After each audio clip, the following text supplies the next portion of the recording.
Hi hello friends, welcome back to my YouTube channel. ಸ್ನೇಹಿತರೆ, ಇವತ್ತಿನ ಕ್ಲಾಸಸ್ನ ನೋಡ್ತಾ ಹೋದರೆ ಅಧ್ಯಾಯ 1 ಭೂಗೋಳಶಾಸ್ತ್ರಕ್ಕೆ ಸಂಬಂಧಪಟ್ಟಂತೆ first P U C chapter ಇದಾಗಿರುತ್ತೆ. ಫಸ್ಟ್ ಪಿ ಯು ಸಿ ಭೂಗೋಳಶಾಸ್ತ್ರ ಒಂದು ಅಧ್ಯಯನ ಅಂತಕ್ಕಂಥ ಒಂದು ಅಧ್ಯಾಯ ಈ ಒಂದು ಕ್ಲಾಸಲ್ಲಿ ನೋಡ್ತಾ ಹೋಗೋಣ. ಓಕೆ, ಸೊ ಫಸ್ಟ್ ಕ್ವಶನ್ ನೋಡ್ತಾ ಹೋದರೆ, ಸೊ ಇದು ಭೂಗೋಳಶಾಸ್ತ್ರ ಫಸ್ಟ್ ಚಾಪ್ಟರ್ ಆಗಿರೋದ್ರಿಂದ ಭೂಗೋಳಶಾಸ್ತ್ರಕ್ಕೆ ಸಂಬಂಧಪಟ್ಟಂಥ ಪಿ ಡಿ ಕೆ ಇಂಟ್ರೊಡಕ್ಷನ್ ಇದೆಯೋ ಅದ್ರ ಬಗ್ಗೆ ಕ್ವಶನ್ಸ್ಗಳು ಮಾತ್ರ ಇದೆ ಸ್ನೇಹಿತರೆ. ತುಂಬ ಚಿಕ್ಕದಾದಂಥ ಒಂದು ಅಧ್ಯಾಯ ಇದಾಗುತ್ತೆ. ಸೊ ನೋಡ್ತಾ ಹೋದರೆ ಫಸ್ಟ್ ಕ್ವಶನ್ ಈ ರೀತಿ ಇದೆ.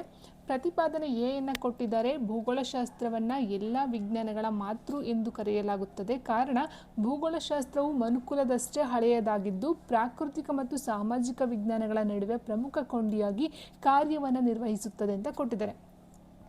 ಸೊ ನೋಡಿ ಇಲ್ಲಿ ಸ್ನೇಹಿತರೆ, ಪ್ರತಿಪಾದನೆ ಏನಾಗಿದೆ, ಭೂಗೋಳಶಾಸ್ತ್ರವನ್ನು ಎಲ್ಲ ವಿಜ್ಞಾನಗಳ ಮಾತೃ ಎಂದು ಕರೆಯಲಾಗುತ್ತದೆ. ಹೌದು, ಭೂಗೋಳಶಾಸ್ತ್ರವನ್ನು ಎಲ್ಲ ವಿಜ್ಞಾನಗಳ, ನಾವೆಲ್ಲ ವಿಜ್ಞಾನ ಅಂತ ಹೇಳ್ತಾ ಹೋದಾಗ ಸ್ನೇಹಿತರೆ ತುಂಬ ವಿಜ್ಞಾನಗಳು ಬರ್ತಾ ಹೋಗುತ್ತೆ. ಯಾವುದಾದ್ರೂ ಖಗೋಳಶಾಸ್ತ್ರ ಆಗಿರ್ಬೋದು, ಅಥವಾ ಈ ಒಂದು ಜೀವಶಾಸ್ತ್ರ ಆಗಿರ್ಬೋದು, ಅಥವಾ ಪ್ಲಾಂಟ್ ಸಸ್ಯ ಜೀವಶಾಸ್ತ್ರ ಆಗಿರ್ಬೋದು, ಆ್ಯಂಡ್ ಸಾಗರಕ್ಕೆ ಸಂಬಂಧಪಟ್ಟಂತೆ ಆಗಿರ್ಬೋದು, ಹಲವಾರು ಜನಸಂಖ್ಯೆ ಶಾಸ್ತ್ರ ಆಗಿರ್ಬೋದು. ಇದೆಲ್ಲ ಮೇಯ್ನಾಗಿ ನೋಡ್ತಾ ಹೋದಾಗ ಅದೆಲ್ಲ ಒಂದು ವಿಜ್ಞಾನಕ್ಕೆ ಅಂತ ಅನ್ಸ್ಕೊಳ್ತಾ ಹೋಗುತ್ತೆ.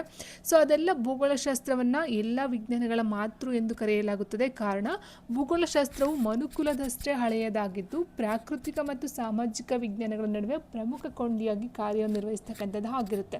ಸೊ ಹಾಗಾಗಿ ಏನಾಗುತ್ತೆ ಸ್ನೇಹಿತರೆ, ಆನ್ಸರ್ ಆಪ್ಷನ್ ಎ ಮತ್ತು ಆರ್ ಎರಡೂ ಸಹ ಸತ್ಯವಾಗಿದ್ದು ಆರ್ ಎಗೆ ಸರಿಯಾದಂಥ ಒಂದು ವಿವರಣೆ ಆಗಿರುತ್ತದೆ. ಆ್ಯಂಡ್ ನೆಕ್ಸ್ಟು ಎರಡನೇ ಕ್ವಶನ್ ಈ ರೀತಿ ಇದೆ. ಭೂಗೋಳಶಾಸ್ತ್ರದ ಪದದ ಉತ್ಪತ್ತಿಗೆ ಸಂಬಂಧಿಸಿದಂತೆ ಈ ಕೆಳಗಿನ ಹೇಳಿಕೆಗಳನ್ನು ಗಮನಿಸಿ ಅಂತ ಕೊಡ್ತಾರೆ. ಭೂಗೋಳಶಾಸ್ತ್ರದ ಪದದ ಉತ್ಪತ್ತಿಗೆ ಸಂಬಂಧಿಸಿದಂತೆ ಈ ಕೆಳಗಿನ ಹೇಳಿಕೆಗಳನ್ನು ಗಮನಿಸಿ. ಆಪ್ಷನ್ ಹೇಳಿಕೆ 1 ಕೊಟ್ಟಿದ್ದಾರೆ. ಜಿಯೋಗ್ರಫಿ ಎಂಬ ಪದವು ಗ್ರೀಕ್ ಭಾಷೆಯಿಂದ ಬಂದಿದೆ. ಹೇಳಿಕೆ 2 ಜಿಯೋ ಎಂದರೆ ಅಧ್ಯಯನ ಮತ್ತು ಗ್ರಾಫೋಸ್ ಎಂದರೆ ಭೂಮಿ ಎಂದರ್ಥ ಅಂತ ಕೊಟ್ಟಿದ್ದಾರೆ. ನೋಡಿ, ಇಲ್ಲಿ ಭೂಗೋಳಶಾಸ್ತ್ರ ಅಂತಕ್ಕಂಥದ್ದು ಗ್ರೀಕ್ ಭಾಷೆಯ ಜಿಯೋಗ್ರಫಿ ಅಂತ ಹೇಳ್ತಾ ಹೋಗ್ತೀವಿ. ಜಿಯೋಗ್ರಫಿ ಅಂತಕ್ಕಂಥದ್ದು. ಸೊ ಜಿಯೋ ಅಂತ ಹೇಳಿದ್ರೆ ಈ ಒಂದು ಅಧ್ಯಯನ, ಗ್ರಫೋಸ್ ಅಂದರೆ ಭೂಮಿ, ಇಲ್ಲಿ ಉಲ್ಟಾ ಆಗಿದೆ ಸ್ನೇಹಿತರೆ. ಜಿಯೋ ಎಂದರೆ ಭೂಮಿ, ಗ್ರಫೋಸ್ ಅಂತ ಅಂದರೆ ಗ್ರಫಿ ಅಂತ ಅಂದರೆ ಅಧ್ಯಯನ ಅಂತಕ್ಕಂಥದ್ದು ಆಗಿರುತ್ತೆ. ಆಯಿತಾ? ಸೊ ಹೀಗಿರ್ಬೇಕಾದ್ರೆ ಏನಾಗುತ್ತೆ, ಇಲ್ಲಿ ಹೇಳಿಕೆ 1 ಮಾತ್ರ ಸರಿಯಾಗುತ್ತೆ. ಹೇಳಿಕೆ 1 ಮಾತ್ರನೇ ಸರಿ ಇದೆ. ಬಿಕಾಸ್ ಯಾಕಂತ ಅಂದರೆ ಜಿಯೋ ಪದದ ಅರ್ಥ ಬಂದು ಭೂಮಿ ಅಂತ ಆಗುತ್ತೆ, ಗ್ರಫೋಸ್ ಅಂತ ಪದದ ಅರ್ಥ ಬಂದು ಅಧ್ಯಯನ ಅಂತ ಆಗುತ್ತೆ. ಸೊ ಹಾಗಾಗಿ ಇಲ್ಲಿ ಆಪ್ಷನ್ ಹೇಳಿಕೆ 1 ಮಾತ್ರ ಸರಿ ಇರುತ್ತೆ, ಹೇಳಿಕೆ 2 ತಪ್ಪಾಗಿರ್ತಕ್ಕಂಥದ್ದು ಆಗಿರುತ್ತೆ. ಆ್ಯಂಡ್ ನೆಕ್ಸ್ಟ್ ಕ್ವಶನ್ ನೋಡ್ತಾ ಹೋದ ಸ್ನೇಹಿತರೆ, ಪ್ರಾಕೃತಿಕ ಭೂಗೋಳಶಾಸ್ತ್ರದ ಶಾಖೆಗಳ ಬಗ್ಗೆ ಈ ಕೆಳಗಿನಲ್ಲಿ ಯಾವುದು ಸರಿಯಾಗಿದೆ ಅಂತ ಕೊಟ್ಟಿದ್ದಾರೆ.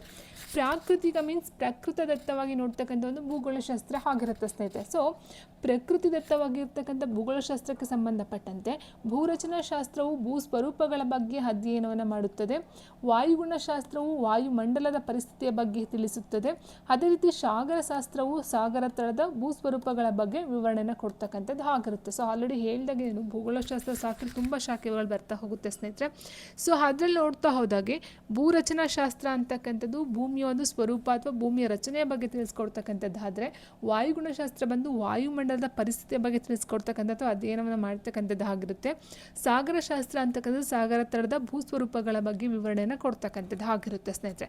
ಸೊ ಹಾಗಾಗಿ ಇಲ್ಲಿ ನೋಡ್ತಾ ಹೋದರೆ ಆನ್ಸರ್ ಏನಾಗುತ್ತೆ, ಆಪ್ಷನ್ 1, 2, 3 ಸಹ ಸರಿಯಾಗಿರೋದ್ರಿಂದ ಇಲ್ಲಿ ಏನಾಗ್ತಾ ಹೋಗುತ್ತೆ, ಆಪ್ಷನ್ ಡಿ ಹೇಳಿಕೆ 1, 2 ಮತ್ತು 3 ಎಲ್ಲವೂ ಸಹ ಸರಿಯಾಗಿರ್ತಕ್ಕಂಥದ್ದು ಆಗಿರುತ್ತೆ. ಆ್ಯಂಡ್ 4ನೇ ಪ್ರಶ್ನೆ ಈ ರೀತಿ ಇದೆ. ಆಧುನಿಕ ಭೂಗೋಳಶಾಸ್ತ್ರವು ಯಾವುದರ ಬಗ್ಗೆ ತಿಳಿಸುತ್ತದೆ ಅಂತ ಕೊಟ್ಟಿದ್ದಾರೆ. ಆಧುನಿಕ ಮಾಡರ್ನ್ ಜಿಯೋಗ್ರಫಿ ಅಂತಕ್ಕಂಥದ್ದು ಏನಿದೆಯೋ ಇದು ಯಾವುದ್ರ ಬಗ್ಗೆ ತಿಳಿಸ್ಕೊಡುತ್ತೆ, ಕೇವಲ ನಕ್ಷೆಗಳು, ಭೂಮಿ ಮತ್ತು ಅದರ ನಿವಾಸಿಗಳು, ಕೇವಲ ಗ್ರಹಗಳು, ಕೇವಲ ಸಸ್ಯಗಳಂತ ಕೊಟ್ಟಿದ್ದಾರೆ ಸ್ನೇಹಿತರೆ. ಆಧುನಿಕ ಭೂಗೋಳಶಾಸ್ತ್ರ ಅಂತಕ್ಕಂಥದ್ದು ಏನಿದೆಯೋ ಮೇಯ್ನಾಗಿ ನೋಡ್ತಾ ಹೋದಾಗ ಕೇವಲ ನಕ್ಷೆಗಳು ಬರತಕ್ಕಂಥದ್ದೆಲ್ಲ. ಸೊ ಭೂಗೋಳಶಾಸ್ತ್ರ ಅಂದರೆ ನಕ್ಷೆಗಳು ಬರುತ್ತೆ, ಗ್ರಹಗಳು ಬರುತ್ತೆ, ಸಸ್ಯವರ್ಗ ಬರ್ತಾ ಹೋಗುತ್ತೆ. ಅದರ ಜೊತೆಗೆ ಮೇಯ್ನಾಗಿ ನಾವು ಭೂಮಿ ಮತ್ತು ಅದರ ನಿವಾಸಿಗಳಂತ ಏನು ಹೇಳ್ತೀವೋ ಆಪ್ಷನ್ ಬಿ.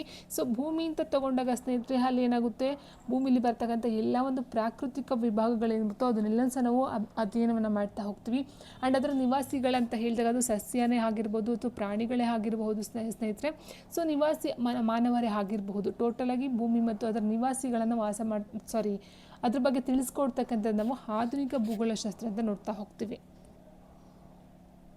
ಆ್ಯಂಡ್ ನೆಕ್ಸ್ಟು ಭೂ ಮೇಲ್ಮೈ ಲಕ್ಷಣಗಳಲ್ಲಿ ಯಾವುದು ಸೇರಿಲ್ಲ ಅಂತ ಕೊಟ್ಟಿದ್ದಾರೆ. ಪರ್ವತಗಳು, ಪ್ರಸ್ಥಭೂಮಿಗಳು, ಮೈದಾನಗಳು, ನಕ್ಷತ್ರಗಳು. ನೋಡಿ, ಭೂ ಮೇಲ್ಮೈನ ಲಕ್ಷಣಗಳು ನೋಡ್ತಾ ಹೋದಾಗ ಪರ್ವತಗಳು, ಪ್ರಸ್ಥಭೂಮಿಗಳಾಗಿರ್ಬೋದು, ಮೈದಾನಗಳಾಗಿರ್ಬೋದು, ಕರಾವಳಿ ಪ್ರದೇಶಗಳಾಗಿರ್ಬೋದು, ಸಮತಟ್ಟಿನ ಪ್ರದೇಶಗಳಾಗಿರಬಹುದು, ಅಥವಾ ಈ ಒಂದು ಐಸ್ಲ್ಯಾಂಡ್ ದ್ವೀಪಗಳಾಗಿರ್ಬೋದು, ಇದರೆಲ್ಲ ಒಂದು ಲಕ್ಷಣಗಳು ನೋಡ್ತಾ ಹೋಗ್ತೀವಿ ಸ್ನೇಹಿತರೆ. ಆದರೆ ನಕ್ಷತ್ರಗಳು ಅಂತಕ್ಕಂಥದ್ದು ಏನಿದೆಯೋ, ನಕ್ಷತ್ರ ನಾವು ಖಗೋಳ ಶಾಸ್ತ್ರದಲ್ಲಿ ನೋಡ್ತಾ ಹೋಗ್ತೀವಿ, ಭೂಮಿಯ ಮೇಲ್ಮೈ ಲಕ್ಷಣದಲ್ಲಿ ಬರೋದಿಲ್ಲ, ಅದು ಖಗೋಳಶಾಸ್ತ್ರದಲ್ಲಿ ನೋಡ್ತಾ ಹೋಗ್ತೀವಿ. ಸೊ ನಕ್ಷತ್ರಗಳು ಈ ಒಂದು ಭೂಮಿಯ ಮೇಲ್ಮೈ ಲಕ್ಷಣಗಳಲ್ಲಿ ಕಂಡು ಬರ್ತಕ್ಕಂಥದ್ದು ಆಗಿರೋದಿಲ್ಲ. ಸೊ ಆನ್ಸರ್ ಆಪ್ಷನ್ ಡಿ ಆಗಿರುತ್ತೆ.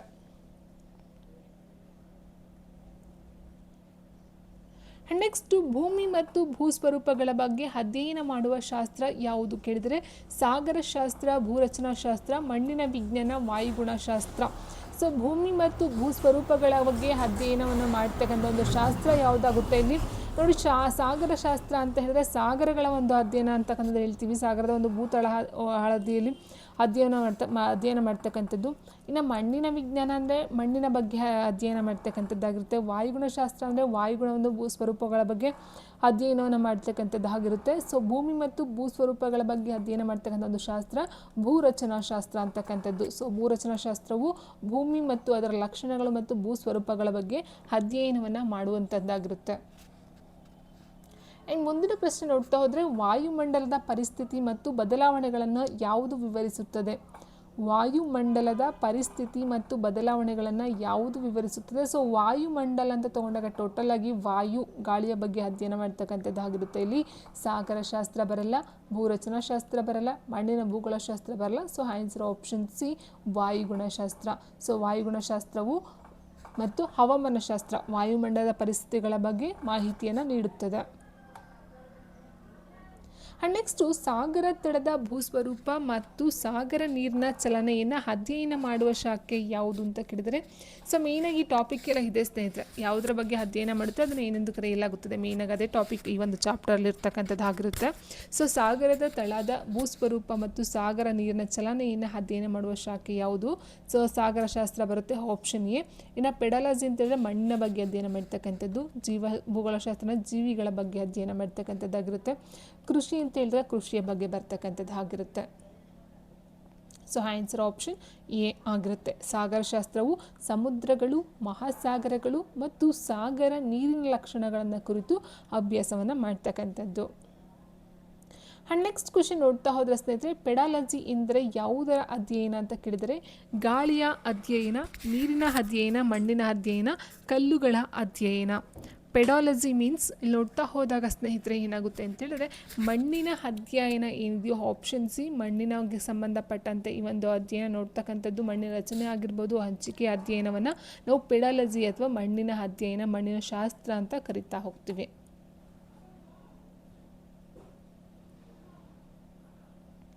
ಆ್ಯಂಡ್ ನೆಕ್ಸ್ಟು ಭೂಮಿಯ ಮೇಲಿನ ಜೀವಿಗಳ ಬಗ್ಗೆ ಅಭ್ಯಸಿಸುವ ಶಾಖೆ ಯಾವುದು ಅಂತ ಕೇಳಿದರೆ ಭೂಮಿಯ ಮೇಲಿನ ಜೀವಿಗಳಿಗೆ ಸಂಬಂಧಪಟ್ಟಂತೆ ಅಧ್ಯಯನ ಮಾಡ್ತಕ್ಕಂಥ ಒಂದು ಶಾಖೆ ಯಾವುದು? ಜೀವ ಭೂಗೋಳಶಾಸ್ತ್ರ, ಆರ್ಥಿಕ ಭೂಗೋಳಶಾಸ್ತ್ರ, ರಾಜಕೀಯ ಭೂಗೋಳಶಾಸ್ತ್ರ, ಸಾರಿಗೆ ಭೂಗೋಳಶಾಸ್ತ್ರ. ನೋಡಿ ಇಲ್ಲಿ ಆರ್ಥಿಕ ಭೂಗೋಳಶಾಸ್ತ್ರ ಅಂದರೆ ಆರ್ಥಿಕತೆಗೆ ಸಂಬಂಧಪಟ್ಟಂತೆ ಬರುತ್ತೆ, ರಾಜಕೀಯ ಭೂಗೋಳಶಾಸ್ತ್ರ ರಾಜಕೀಯಕ್ಕೆ ಸಂಬಂಧಪಟ್ಟಂತೆ ಬರುತ್ತೆ, ಇನ್ನು ಸಾರಿಗೆ ಭೂಗೋಳಶಾಸ್ತ್ರ ಅಂದರೆ ಸಾರಿಗೆಗೆ ಸಂಬಂಧಪಟ್ಟಂತೆ ಬರುತ್ತೆ. ಸೊ ಇಲ್ಲಿ ಆನ್ಸರ್ ಆಪ್ಷನ್ ಎ ಜೀವ ಭೂಗೋಳಶಾಸ್ತ್ರ ಅಂತಕ್ಕಂಥದ್ದು ಭೂಮಿಯ ಮೇಲೆ ಇರ್ತಕ್ಕಂಥ ಜೀವಿಗಳ ಒಂದು ಅಥವಾ ಸಸ್ಯಗಳ ಬಗ್ಗೆ ಅಧ್ಯಯನವನ್ನು ಮಾಡ್ತಕ್ಕಂಥದ್ದು ಆಗಿರುತ್ತೆ. ಆ್ಯಂಡ್ ನೆಕ್ಸ್ಟ್ ಸ್ನೇಹಿತರೆ, ಸ್ವಾಭಾವಿಕ ಸಸ್ಯವರ್ಗ ಮತ್ತು ಅರಣ್ಯಗಳ ಹಂಚಿಕೆಯನ್ನು ಯಾವುದು ತಿಳಿಸುತ್ತದೆ? ಸ್ವಾಭಾವಿಕ ಸಸ್ಯವರ್ಗ ಮತ್ತು ಅರಣ್ಯಗಳ ಹಂಚಿಕೆಯನ್ನು ಯಾವುದು ತಿಳಿಸುತ್ತದೆ? ಪ್ರಾಣಿ ಭೂಗೋಳಶಾಸ್ತ್ರ, ಸಸ್ಯ ಭೂಗೋಳಶಾಸ್ತ್ರ, ಮಣ್ಣಿನ ವಿಜ್ಞಾನ, ಹವಾಮಾನಶಾಸ್ತ್ರ. ಸೊ ಪ್ರಾಣಿ ಭೂಗೋಳಶಾಸ್ತ್ರ ಅಂದರೆ ಅಲ್ಲಿ ಜೀವಿಗಳಿಗೆ ಸಂಬಂಧಪಟ್ಟಂತೆ ಬರುತ್ತೆ, ಮಣ್ಣಿನ ವಿಜ್ಞಾನ ಅಂದರೆ ಮಣ್ಣಿಗೆ ಸಂಬಂಧಪಟ್ಟಂತೆ ಬರುತ್ತೆ ಸ್ನೇಹಿತರೆ. ಆ್ಯಂಡ್ ನೆಕ್ಸ್ಟು ಈ ಒಂದು ಹವಾಮಾನಶಾಸ್ತ್ರ ಅಂದರೆ ಹವಾಮಾನ, ಗಾಳಿ, ವಾಯುಗುಣಕ್ಕೆ ಸಂಬಂಧಪಟ್ಟಂತೆ ಬರ್ತಾ ಹೋಗುತ್ತೆ. ಸಸ್ಯ ಭೂಗೋಳಶಾಸ್ತ್ರ ಏನಿದೆ ಇದು ಸ್ವಾಭಾವಿಕ ಸಸ್ಯವರ್ಗ ಮತ್ತು ಅರಣ್ಯಗಳ ಹಂಚಿಕೆಯನ್ನು ಕುರಿತಾದಂಥ ಒಂದು ಅಧ್ಯಯನದಲ್ಲಿ ನೋಡ್ತಾ ಹೋಗ್ತೀವಿ.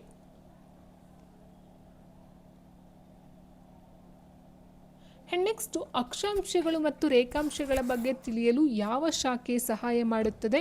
ಗಣಿತ ಭೂಗೋಳಶಾಸ್ತ್ರ, ಇತಿಹಾಸ ಭೂಗೋಳಶಾಸ್ತ್ರ, ಸಾರಿಗೆ ಭೂಗೋಳಶಾಸ್ತ್ರ, ಸಮಾಜಶಾಸ್ತ್ರ. ನೋಡಿ ಸ್ನೇಹಿತರೆ, ಅಕ್ಷಾಂಶಗಳು ಮತ್ತು ರೇಖಾಂಶಗಳ ಬಗ್ಗೆ ತಿಳಿತಕ್ಕಂಥದ್ದು ಯಾವ ಶಾಖೆ ಅಂತ ಇಲ್ಲಿ ಪ್ರಶ್ನೆಯನ್ನು ಕೊಟ್ಟಿದ್ದಾರೆ. ಸೊ ಇಲ್ಲಿ ನೋಡ್ತಾ ಹೋದಾಗೆ ಅಕ್ಷಾಂಶಗಳು ಮತ್ತು ರೇಖಾಂಶಗಳನ್ನು ನೋಡ್ತಾ ಹೋದರೆ ಇತಿಹಾಸಕ್ಕೆ ಬರೋದಿಲ್ಲ ಅಲ್ವಾ? ಸೊ ಸಾರಿಗೆಗೂ ಸಹ ಬರಲ್ಲ ಸ್ನೇಹಿತರೆ ಅದು. ಸಾರಿಗೆ ಅಂತ ಹೇಳಿದಾಗ ಅದು ಈ ಒಂದು ಸಾರಿಗೆಗೆ ಸಂಬಂಧಪಟ್ಟಂತೆ ಆಗುತ್ತೆ. ಅಂದರೆ ಈ ಒಂದು ಏನು ನೌಕಾನೆಲೆ ಆಗಿರ್ಬೋದು ಅಥವಾ ವಾಯು ಆಗಿರ್ಬೋದು, ಒಟ್ಟಿನಲ್ಲಿ ಟೋಟಲಾಗಿ ಸಾರಿಗೆಗೆ ಸಂಬಂಧಪಟ್ಟಂತೆ. ಇನ್ನು ಸಮಾಜಶಾಸ್ತ್ರ ಅಂದರೆ ಸಮಾಜಕ್ಕೆ ಸಂಬಂಧಪಟ್ಟಂತೆ ಬರುತ್ತೆ. ಬಟ್ ಅಕ್ಷಾಂಶಗಳು ಮತ್ತು ರೇಖಾಂಶಗಳ ಬಗ್ಗೆ ತಿಳಿಯಲು ಯಾವ ಶಾಖೆ ಸಹಾಯ ಮಾಡುತ್ತೆ ಅಂದರೆ ಗಣಿತ ಭೂಗೋಳಶಾಸ್ತ್ರ. ಸೊ ನೀವು ಕೇಳಬಹುದು ಯಾವ ರೀತಿ ಆಗುತ್ತೆ ಗಣಿತ ಅಂತ ನೋಡೋದಾದ್ರೆ ನೋಡಿ, ಗಣಿತ ಭೂಗೋಳಶಾಸ್ತ್ರವು ಭೂಮಿಯ ಆಕಾರ ಆಗಿರ್ಬೋದು, ಗಾತ್ರ, ಅಕ್ಷಾಂಶ ಮತ್ತು ರೇಖಾಂಶಗಳ ಬಗ್ಗೆ ಅರಿಯಲು ನೆರವಾಗ್ತಕ್ಕಂಥದ್ದು ಆಗಿರುತ್ತೆ. ಸೊ ಹಾಗಾಗಿ ಆನ್ಸರ್ ಆಪ್ಷನ್ ಎ ಗಣಿತ ಭೂಗೋಳಶಾಸ್ತ್ರ. ಆ್ಯಂಡ್ ಮುಂದಿನ ಪ್ರಶ್ನೆ ನೋಡ್ತಾ ಹೋದರೆ ನಕ್ಷಾ ರಚನೆಯ ತಂತ್ರಗಳ ಬಗ್ಗೆ ಯಾವ ಶಾಖೆಯಲ್ಲಿ ಅಧ್ಯಯನ ಮಾಡಲಾಗುತ್ತದೆ ಅಂತ ಕೇಳಿದರೆ, ನಕ್ಷಾ ರಚನೆಯ ತಂತ್ರಗಳ ಬಗ್ಗೆ ಯಾವ ಶಾಖೆಯಲ್ಲಿ ಅಧ್ಯಯನ ಮಾಡಲಾಗುತ್ತದೆ? ರಾಜ್ಯಶಾಸ್ತ್ರ, ಗಣಿತ ಭೂಗೋಳಶಾಸ್ತ್ರ, ಸಸ್ಯಶಾಸ್ತ್ರ ಆ್ಯಂಡ್ ವಾಣಿಜ್ಯಶಾಸ್ತ್ರ ಅಂತ ಕೊಟ್ಟಿದ್ದಾರೆ. So same has it is ಸ್ನೇಹಿತರೆ ನೋಡ್ತಾ ಹೋಗಿ. ಇಲ್ಲಿ ರಾಜ್ಯಶಾಸ್ತ್ರ ಬಂದು ರಾಜ್ಯಕ್ಕೆ ಸಂಬಂಧಪಟ್ಟಂತೆ ಬರುತ್ತೆ, ಸಸ್ಯಶಾಸ್ತ್ರ ಸಸ್ಯಗಳಿಗೆ ಸಂಬಂಧಪಟ್ಟಂತೆ ಬರುತ್ತೆ, ವಾಣಿಜ್ಯ ಅಂತ ಹೇಳಿದಾಗ ಇದೊಂದು ವ್ಯಾಪಾರಕ್ಕೆ ಸಂಬಂಧಪಟ್ಟಂತೆ, ವಾಣಿಜ್ಯ ಬೆಳೆಗಳಿಗೆ ಸಂಬಂಧಪಟ್ಟಂತೆ ನೋಡ್ತಾ ಹೋಗ್ತೀವಿ. ಸೊ ಮೇಯ್ನಾಗಿ ನೋಡ್ತಾ ಹೋದಾಗ ಆಲ್ರೆಡಿ ಹೇಳಿದಾಗೆ ಸ್ನೇಹಿತರೆ ಭೂಮಿಯ ಆಕಾರ ಆಗಿರ್ಬೋದು, ಗಾತ್ರ, ಅಕ್ಷಾಂಶ, ರೇಖಾಂಶ, ಅದರ ನಕ್ಷಾ ರಚನೆಗೆ ಇದೆಲ್ಲ ಸಂಬಂಧಪಟ್ಟಂಥದ್ದು ಒಂದು ಗಣಿತ ಭೂಗೋಳಶಾಸ್ತ್ರಕ್ಕೆ ಬರ್ತಕ್ಕಂಥದ್ದು ಆಗಿರುತ್ತೆ ಸ್ನೇಹಿತರೆ. ನೋಡಿ, ನಕ್ಷೆಗಳ ರಚನೆ ಮತ್ತು ಸಂಖ್ಯಾತ್ಮಕ ತಂತ್ರ. ಸಂಖ್ಯಾತ್ಮಕ ಅಂತ ಹೇಳಿದಾಗ ಇಲ್ಲಿ ಆಕಾರ, ಗಾತ್ರ, ಅಕ್ಷಾಂಶ, ರೇಖಾಂಶದೆಲ್ಲ ಒಂದು ಸಂಖ್ಯೆಯಲ್ಲಿ ಅಳಿತೀವಲ್ವಾ. ಸೊ ಹಾಗಾಗಿ ಇದು ಗಣಿತ ಭೂಗೋಳಶಾಸ್ತ್ರದ ಒಂದು ಭಾಗವಾಗಿ ನೋಡ್ತಾ ಹೋಗ್ತೀವಿ.